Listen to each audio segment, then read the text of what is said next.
Okay, today we're going to be focusing on the left hand and working on broken chords, arpeggios if you like, and one or two related techniques that you can use to create rich professional sounding parts in the left. If you're a regular on the channel, you've probably noticed that I've got the camera shifted a little bit that away relative to where it usually is, so middle C is right here, and we've got a view all the way down to this F, right down in the depth of the piano keyboard there, so we've got access to all these lovely, rich, powerful bass notes to play around with.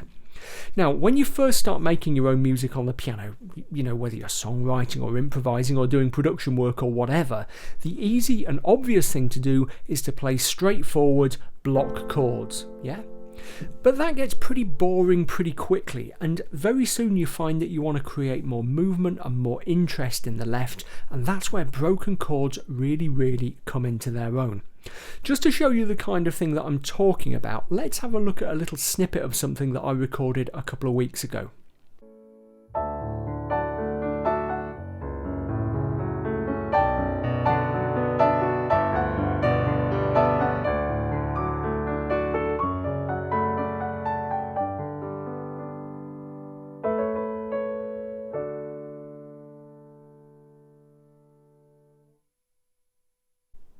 Now, some of you will recognise that because it's from the piece that I wrote for my latest piano pack. As you may know, I'm producing these piano packs at the moment for those of you who are kind enough to support my crowdfunding campaign over at patreon.com. I'll talk more about that in a few minutes. Anyway, when I published this 2 or 3 weeks ago with the video and the score and everything, quite a few people got in touch and said, that left hand sounds really cool. How do we put something like that together for ourselves? So that's what we're going to do today. We're going to look at how to structure broken chord left hand parts. Now, the great thing about these is that you can make them super simple or kind of terrifyingly complicated, yeah, but it's very easy to make them sound rich and expressive. But you've got to know how to structure them right and how to play them right, and that means learning a few tricks of the trade. So what we're going to do is take you through a bunch of these left-hand techniques using broken chords. The way I'm going to do that is by demonstrating each one using a simple chord progression, okay, that's just 8 bars long in the key of F major in 4/4 time, and I've written these chords in the description text right underneath this video, so if you want to use them for yourself to practice this stuff or to challenge yourself, then go right ahead. Let's just start out by having a look at exactly what the chords are, so we've kind of got the progression in our head. What I'm doing at the moment is playing around with one of these virtual keyboard things, yeah, so you can hopefully see what I'm playing a little bit more easily. Let's summon that up right now. Woo, here it is. Okay, and use it to demonstrate these chords. Okay, so 8 bars, 8 measures, and the first bar is F major. Second bar is C major. Third bar is D minor 7. Fourth bar is B flat. Fifth bar we're back to F. Sixth bar is C again, and then bars 7 and 8 are both B flat. Okay, you can just loop that round and round and round to practice these broken chords. Okay, let's get on and look at some of them. So let's look at our first technique. Now, this one isn't really even, strictly speaking, a true broken chord, but it's still a pretty useful one, and I use it quite a lot. Here we go. I'll play through our progression. In the right hand, I'll just play block chords. Let's focus on the left.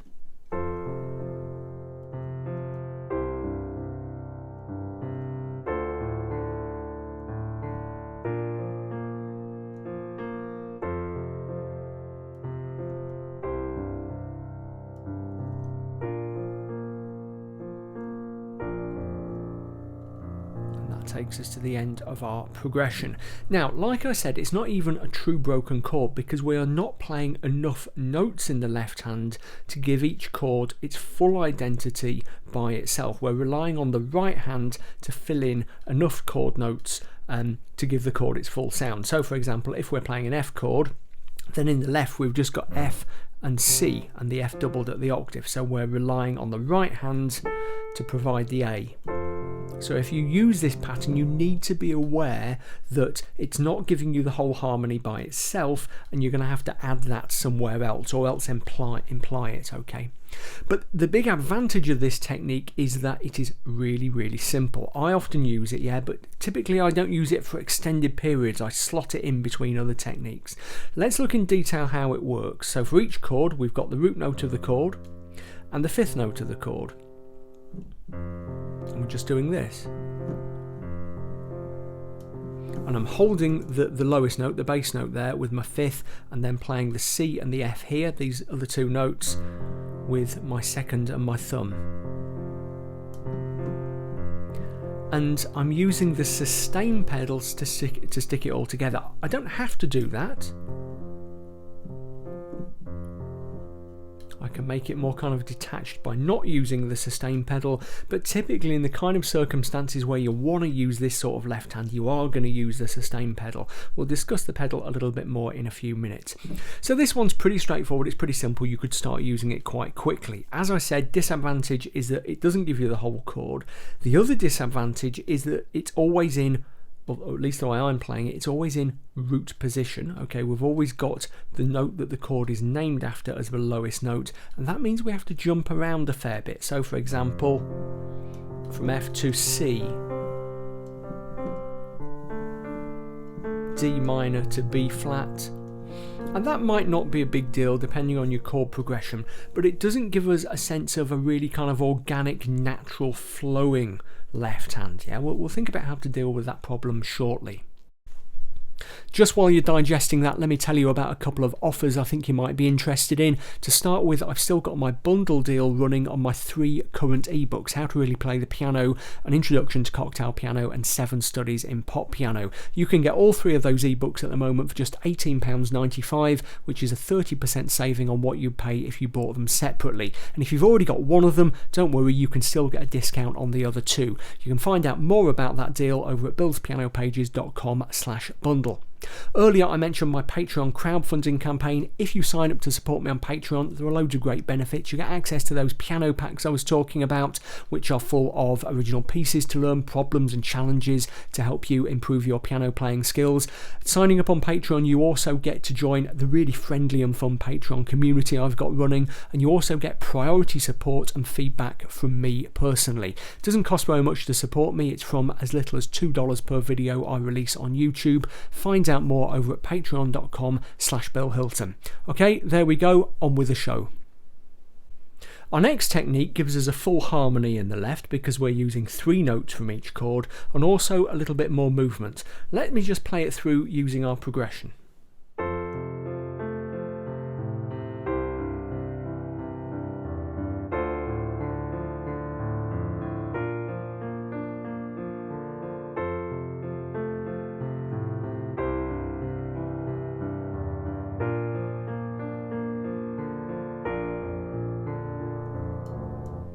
There we are, that's the end of the progression. And it's the same for every chord.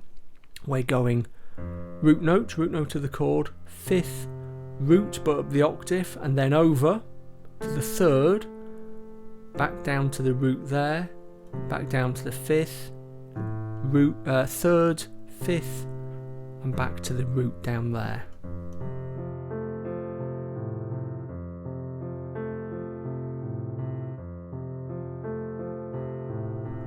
Yeah, it's not a million miles away from the Alberti bass patterns you get in Mozart and so on. So a little bit more complexity, a little bit more interest, but it still comes with its own problems. So we still have the problem of jumping about a lot, okay, just as we did with our first technique, because we're jumping from root to root to root. Everything is happening in first inversion, if you are familiar with that terminology. We've also got 1 or 2 little fingering problems, especially on the B flat chord. You see how I'm having to jump over there. On the F, that's not such a big deal. But on the B flat, because we've got that black note in the way. I played it wrong there, here we go. There we go. So your hand needs to be quite free, and you really need to use the pedal to stick it together. Else it would be, I mean, you could use that, but in most circumstances you're going to use the pedal. Something else to watch out for here is if we use the pattern, and I think I did once, down here, it starts to get muddy. Now, you might have seen my video on chord voicings and inversions a couple of weeks ago when I talked about if we use closed voicings of chords, so quite tightly packed notes down here, we've got lots of audible overtones going on, and that creates a muddy sound. That's exactly what starts to happen when we're using this, because we've got the sustain pedal down. Essentially we're letting all those notes ring at the same time, and it's beginning to create quite a dense sound. So again, if we're going to use this technique a lot, really we need to be using it slightly higher up the keyboard, kind of in this area, and when we go down here we need to find other techniques to use, and we'll come on to some of those in a moment. Now let's move on and look at what you might call a classic left-hand arpeggio.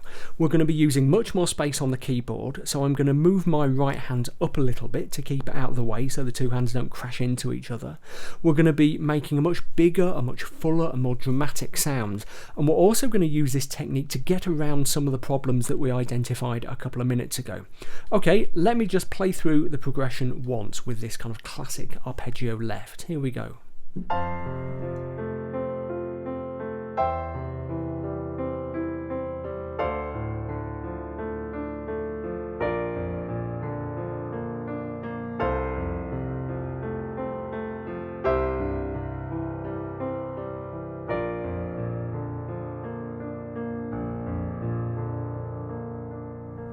There we are at the end of the progression.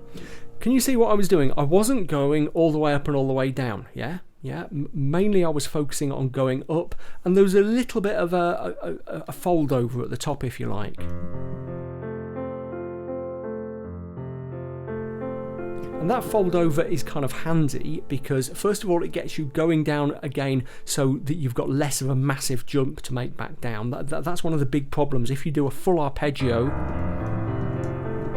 getting all the way back down the bottom of the keyboard. So just having that little fold over at the top helps you to get back down. It also means you're not getting too close into kind of treble territory. Yeah, you're still creating kind of a bass sound. You're reducing the risk of improvising your way into a car crash between left and right.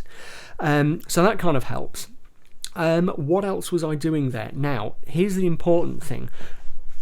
Look at the way that I was spacing the notes out. Now, if you have seen the tutorial I posted a few weeks ago about chord voicing, you'll know that when we voice chords, in this half of the piano keyboard, what we try to do is space notes out more the lower down they are, basically, because the further down we go, the more audible overtones we have, and things will sound muddy. That's the problem we ran into when we were playing that B flat pattern down there, the really tightly voiced one.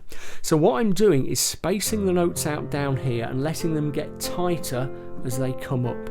Okay, if I were down here, that would be even more important. I might even do an octave jump to start with. You can probably get away with not doing, but even so I would be quite careful to make sure I was really well spaced out down there. So that's the number one consideration. The other thing I was doing was getting round that problem we identified of jumpiness, if you like. Okay, so look at what I did in the with my lowest bass notes, just on the first few chords. There's the F, there's the C, or something like that. There's the D minor 7. I had the C of the D minor 7 in the right hand, and there is the B flat. Okay, so that was our second problem. First problem was the muddiness. We know how to deal with that because we can spread these arpeggios out. But the arpeggios also allow us to choose that more natural bass line, because what I was doing there was essentially on the C chord using a different inversion of the chord. I had the E in the bass. If you know a bit about the terminology of inversions, you'll know that was a first inversion voicing of a C chord. So F, C, D minor 7, B flat. And then I came up, I think, to F over C with a C in the bass, another C, and then back down to B flat. So if you look at my lowest notes, I was doing this.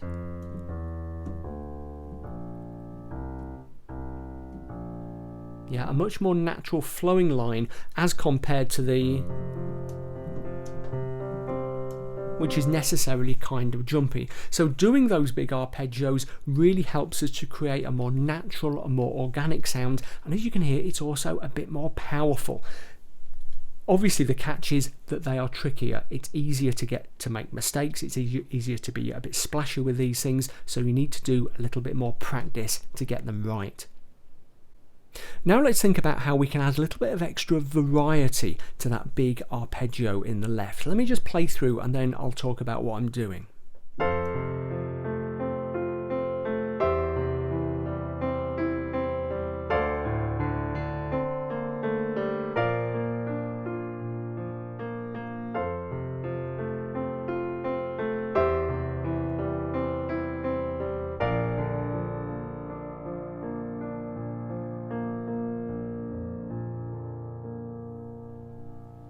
Nothing dramatically different, but one or two interesting things going on.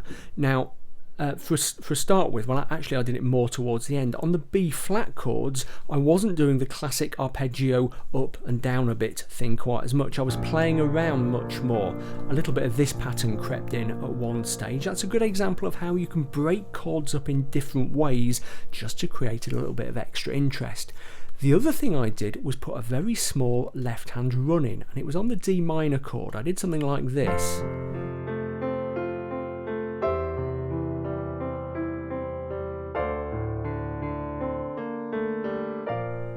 Yeah, so bum bum bum, thumb on that D, repeated it with the fifth and held it, came down a little bit of the scale and then landed, trying to do a proper fancy finger over there, and then landed on the B flat and the F for the next chord.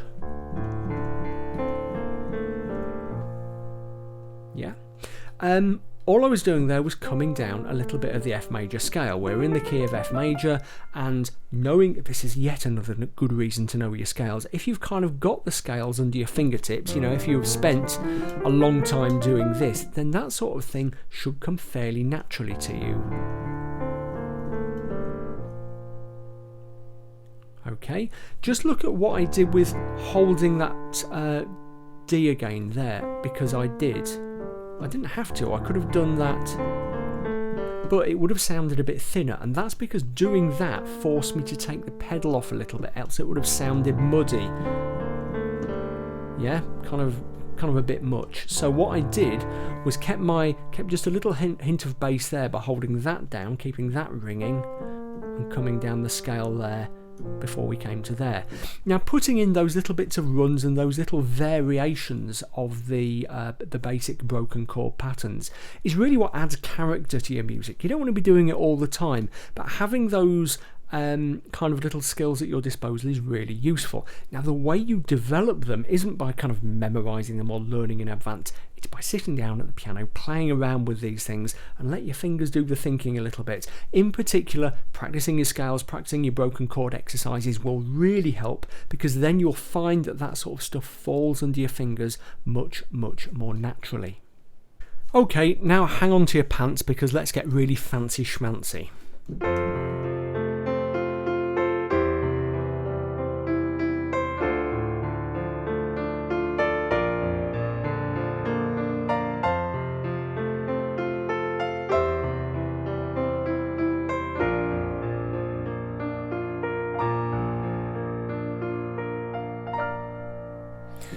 Now, this kind of thing is a pretty good trick at parties, yeah, but it's not that difficult. I was using two basic techniques there to make my broken chords sound much more dramatic. The first thing I was doing was using, I suppose what you might call hand transfer. I was taking my broken chord and swapping it between hands. So say I was playing it, I can't remember exactly what I was doing, but say I had an F chord there.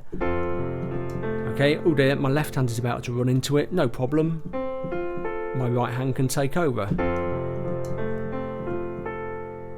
Yeah, that saves you having to move your right hand out of the way. If you're still getting to grips with this, if you're playing big arpeggios, then yes, get your right hand out of the way, exile it to the top half of the piano keyboard. But once you've got confident, you can keep it down here, and if an arpeggio comes its way, you know, you don't have to freak out. You can just use the right hand to complete the arpeggio. It takes a little bit of practice to make it smooth. Okay, so it doesn't sound like there's a crossover in the hands. That's what you're trying to avoid, yeah? But it's quite a handy, useful technique. If you're playing a melody in the right hand, then typically what you have to do is kind of reserve your fourth and fifth fingers and keep those down while the thumb, second and third can can complete the arpeggio. But really that's all that's going on. The other thing I was doing some hand over hand stuff. Now people always think you're showing off when you do this, but actually being able to do hand over hand is really, really helpful.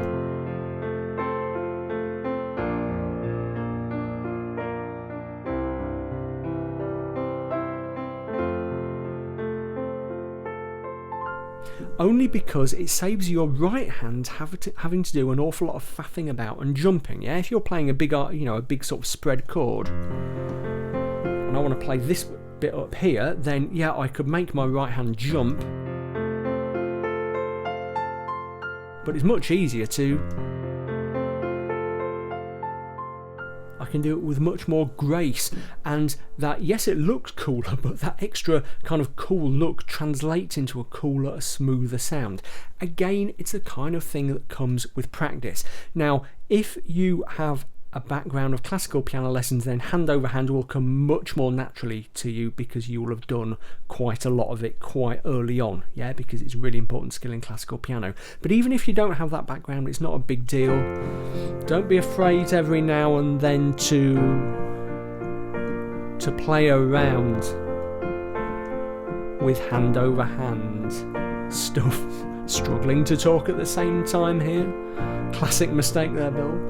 Okay, but really it's not difficult at all. Certainly it's no more difficult really than breaking up those splitting up an arpeggio between two hands. So if you want to impress people at parties with this stuff and do stuff that looks really cool but actually isn't that difficult, then arpeggio transfer and hand over hand stuff are things that you can really work on and produce quite good results quite quickly.